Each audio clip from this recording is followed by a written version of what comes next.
presidente aqui do campo vai dar uma palavra, ele vai estar nos cultos de terça-feira, e aí depois nós seguimos a reunião.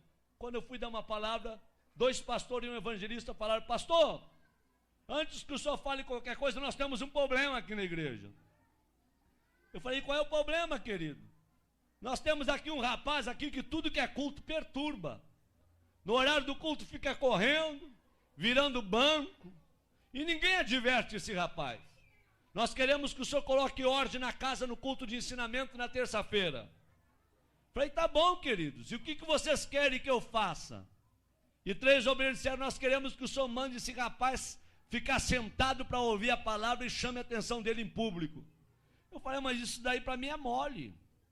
Um rapaz está perturbando vocês, deixa para mim. Terminei de pregar na reunião de obreiro, fui para casa. Quando eu cheguei em casa, eu falei para minha esposa, falei: meu bem, tem um rapaz aqui que está perturbando os obreiros. E ela falou: o que tu vai fazer? Eu falei: vou advertir ele no culto de ensinamento, vou chamar a atenção dele. E a minha esposa, muito crente, falou: não faça isso não. Uma alma vale mais do que o mundo todo. Em vez de tu advertir em público, procura visitar ele. E tem mais uma coisa, viu? Quem sabe esse rapaz seja mais crente que eles tudo junto. Porque pelo que eu vejo dos cultos aqui, a igreja tudo dá glória a Deus, só os obreiros não abrem a boca. Então quem sabe esse rapaz está fazendo barulho demais, está incomodando a turma. Não advirta ele, vai até onde ele mora. Eu falei: boa ideia. Fui pregar final de semana, segunda-feira, fui na loja de um empresário e falei: onde é que mora o fulano de tal? O empresário falou: pastor, mora na pior favela da cidade. Mora lá na favela da Vila do Cemitério. Nem a polícia entra lá. E se eu fosse o senhor, eu não iria, porque é muito perigoso. Falei: meu amigo, eu fui criado em favela. Eu sou ex-traficante, ex-assaltante. Eu aceitei Jesus dentro de um hospício, depois que tomei uma overdose de droga e fui condenado pela medicina. Quando eu estava com 38 quilos dentro de uma UTI, uma crente do lado de fora do hospício dobrou o joelho e orou a Deus pela minha vida. Deus usou um louco para falar comigo, e a palavra do louco teve poder, e eu saí de dentro do hospício e virei pregador do evangelho. Não tenho medo de favela, de traficante e nem de favelado. Eu peguei meu carro e fui lá. Até onde o carro foi, eu fui. Até onde o carro não deu conta de ir, fechei o carro e entrei na favela. Pulei algumas valas e eu perguntei para um oleiro da Boca de Fumo: onde é que mora o tal do hermano? E o oleiro disse: não é o Repolho? Falei: não sei se é Repolho ou hermano. Me disseram que é o hermano. Falou: não, quando ele era traficante, ele era o Repolho. Depois que se converteu, virou o hermano. Falei: tá bom. Onde é que ele mora? Último barraco do morro. Lá embaixo, bem na costa do morro. Falei: vou lá ver esse doido. Quando eu cheguei lá, tentei abrir a porteira com arame e machuquei os meus dedos. Não consegui abrir a porteira, que era atada com arame, uma porteira de tela. Barraquinho de madeira, querendo cair. E eu peguei e sacudi aquela porteirinha e falei: tem gente em casa? E de dentro do barraco gritaram: quem é? Falei: pastor Sandro Fontoura. E aí gritou lá de dentro: ô maravilha de Deus! Falei: esse cara não é certo não. Quando ele veio e abriu a porta do barraco, ele olhou para mim, levantou as 2 mãos para o céu e começou a glorificar a Deus. Falei: rapaz, não é hora de tu glorificar a Deus, rapaz. É hora de tu abrir esse negócio que eu vim aqui conversar contigo. Ele falou: pastor, eu estou glorificando a Deus, sabe por quê? Eu tenho 3 anos de crente e nunca ninguém veio me visitar aqui na favela, nem um crente, nem um irmão. E o senhor chegou na cidade há poucos dias. Eu dobrei meus joelhos dentro desse barraco. Eu falei: Deus, se esse homem foi tu que enviou para esta cidade e tu é na vida dele, tu vai trazer ele na porta do meu barraco para orar comigo. E agora o senhor está aqui na frente do meu barraco, é porque Deus me ama e Ele é maravilhoso. É só Deus para fazer uma coisa como essa. Eu falei: abre aí então. Ele veio e abriu. A hora que ele abriu, eu me abaixei e entrei no barraquinho dele. Quando eu entrei no barraquinho dele, Eu falei, irmão, é muito rápido que eu tenho que conversar contigo. É bem rápido, tá bom? Ele falou, pastor, só que antes do senhor conversar, eu quero lhe dizer que no meu barraco tem doutrina. Falei, doutrina?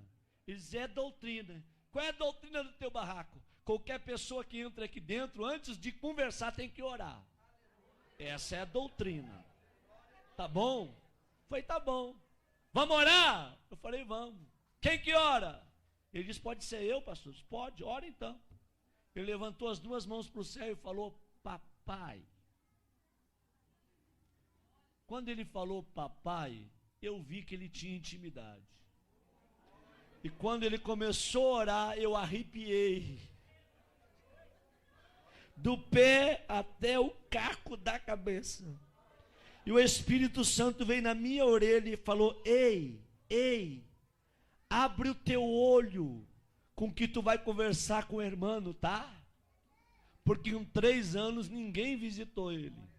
Mas eu moro com o irmão 24 horas.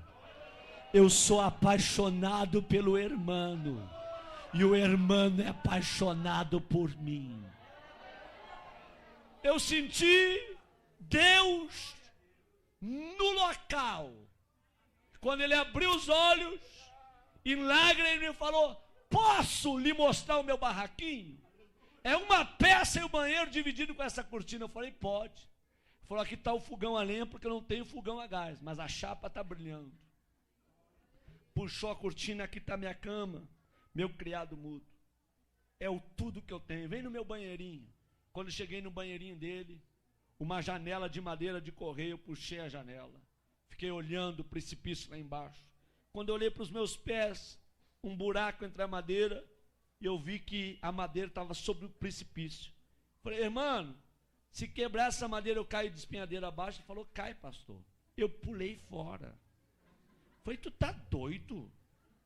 Se o prego aqui quebra a madeira, tu desce de espinhadeira abaixo. Ele falou, é, pastor. Pastor, antes de eu ser crente, eu era que nem o senhor, eu tinha medo da morte. Mas depois que eu me converti, eu não tenho medo de mais nada. Aqui na favela sopra vento, destelha a casa, meu barraquinho está torto, mas nunca caiu. Porque os que confiam no Senhor são como os montes de Sião. Não se abalam, mas permanecem para sempre. Eu falei, tá bom, vamos conversar. Ele falou, pastor, antes de conversar, um testemunho posso? Falei, rápido, fala rápido. Eles dão licença. Abriu a camisa, 3 buracos no peito. Falei, o que foi isso? Troca de tiro com bandido. Levei 3 tiros de 38 na caixa do corpo. E eu não morri, sabe por quê, pastor? Deus tinha um plano com a minha vida. Pastor, olha esse risco no meu rosto. A polícia me levou para o valão do Tega. Deu rajada de metralhadora para acabar com a minha vida. E uma bala riscou meu rosto. E eu não morri, pastor.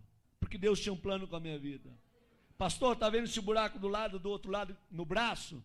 Um homem me atravessou com espeto de fazer churrasco de um lado ao outro do corpo. E eu não morri, porque Deus tinha um plano com a minha vida. Pastor, 26 anos fui condenado de cadeia. Tá bom? Por assalto a banco, por tráfico de droga. Quando eu estava no fundo da cadeia, com 3 anos de detenção, Deus foi e deu um sonho para um servente de pedreiro. E esse servente de pedreiro ouviu a voz de Deus. Deus deu o número da cela, deu o meu nome e aonde eu estava preso. Esse homem foi lá, falou com o diretor do presídio que tinha 5 minutos para entregar uma mensagem para um detento. O diretor liberou, ele gritou no corredor da cela, irmão, eu gritei lá no fundo, tô aqui. Ele parou na frente da cela e diz, nessa noite Deus me visitou. Deus me deu o teu nome, o número da cela, e Deus mandou te dizer que tu não vai pagar 26 anos de cadeia, porque Deus está precisando de alguém lá dentro da igreja dele, só para dar glória a Deus e aleluia, porque o povo que está lá, não quer mais abrir a boca para dar glória a Deus, e Deus vai te arrancar daqui só para tu perturbar lá, tá bom? E eu falei, se Deus me tirar daqui, eu vou morrer dentro da igreja, glorificando e adorando ao nome dele. Quantos aqui acreditam que Deus fala? Digam glória a Deus. Deus foi lá na fronteira com a Argentina, tirou o juiz da cidade e trouxe um juiz, doutor Edson, para a cidade. E o doutor Edson, crente, quando ele vai revisar o processo daqueles que estão presos, ele vê o nome do irmão. E o Espírito Santo vem na orelha do doutor Edson e manda soltar o irmão. E ele chama o irmão e diz: ei, amigo, Deus mandou te tirar do presídio, só com uma condição, para tu morrer dentro da igreja glorificando a Deus. O dia que tu desviar, eu mando te prender. E o irmão falou: pastor, o senhor acha que eu vou desviar? Eu não sou doido, eu vou morrer no meio dos crentes, adorando e glorificando ao Senhor meu Deus. Quando ele falou isso, ele começou a chorar, e ele falou: me perdoa, pastor, eu estou tão feliz com a sua presença aqui, que eu não sei expressar com as minhas palavras. Eu falei: tá bom, meu filho, fica tranquilo. Ele disse: pastor, pode falar o que o senhor ia falar. Eu falei: não vou falar mais nada. Eu vim para falar, mas não vou falar mais nada não. Ele disse: fala, pastor. Eu falei: não vou falar não, eu quero ir embora daqui. Quando eu fui sair na porta, ele me pegou pelo braço e falou: pastor, volta aqui. Eu falei: o que tu quer, rapaz? Na minha casa tem doutrina. Ora quando entra, e antes de sair também tem que orar. Vamos orar? Eu falei: vamos. Eles: posso orar abraçado com o Senhor? Eu falei: pode, abraça em mim. E ele abraçou comigo e começou a orar e falou: Deus, eu não tenho nada, mas o que eu tenho eu reparto com esse homem. A unção que tu me deste, enche ele com a tua glória e faça desse homem um profeta para esta região. Enquanto ele orava, eu tremia e chorava. Nós não oramos menos de uma hora abraçado. O suor corria na minha perna e a roupa colada no meu corpo. Quando eu saí do barraquinho do irmão, eu fui até o meu carro falando em línguas estranhas.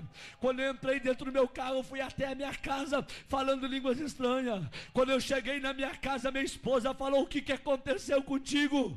O teu rosto está brilhando. Eu disse: aperta a minha mão e me dá a paz do Senhor, porque hoje eu me converti. Hoje eu virei crente de verdade num barraco de um favelado. Deus gosta de usar gente pequena para confundir quem pensa que é grande.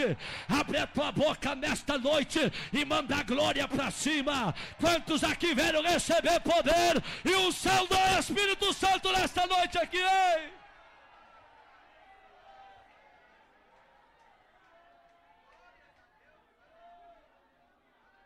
Quando foi terça-feira, eu fui dar um ensinamento no Templo Central. E conforme eu estou dando o ensinamento, eu olho para os obreiros tudo de perninha cruzada, lenço na rótula do joelho, sem abrir a boca para dar um glória a Deus. E eu olho para o irmão lá atrás, ele começou a bater a palminha dele, começou a se alegrar, a sentir o que ninguém estava sentindo. O irmão veio para o corredor da igreja pulando. E eu olhei para trás e os 3 obreiros que mandaram chamar a atenção dele olharam para mim e com os olhos eles disseram tudo: pega ele agora, manda sentar. Com os olhos eles falavam tudo. Eu fiquei numa guerra entre a igreja, os obreiros e o irmão. Eu falei: Deus, o que eu faço para salvar o irmão? Aí Deus me deu autoridade. Eu falei: irmãos, quem aqui conhece a história desse rapaz que está aí no corredor? Levante a mão. Ninguém levantou a mão. Quem já foi visitar ele, aonde ele mora? Ninguém levantou a mão. Eu falei: em 15 minutos eu vou falar a história desse rapaz para vocês. Quando eu terminei de falar a história do irmão, a igreja tacou para chorar. E eu falei: traz o irmão aqui no púlpito comigo. E os obreiros desçam do altar todos agora. E o irmão abraçou comigo no altar. Eu falei: a partir de hoje a história desta igreja muda. Vai ser um doido atrás desse púlpito e outro doido no meio de vocês. Mas a partir de hoje eu quero crentes cheios da glória de Deus, homens cheios do Espírito Santo, que sejam apaixonados por Deus. Deus não te julga pelo que tu tem, Deus te julga pelo que tu é. Tu pode morar num barraco, cair nos pedaços, mas se Jesus mora lá juntamente contigo, você tem valor. Abre a tua boca e manda a glória para cima.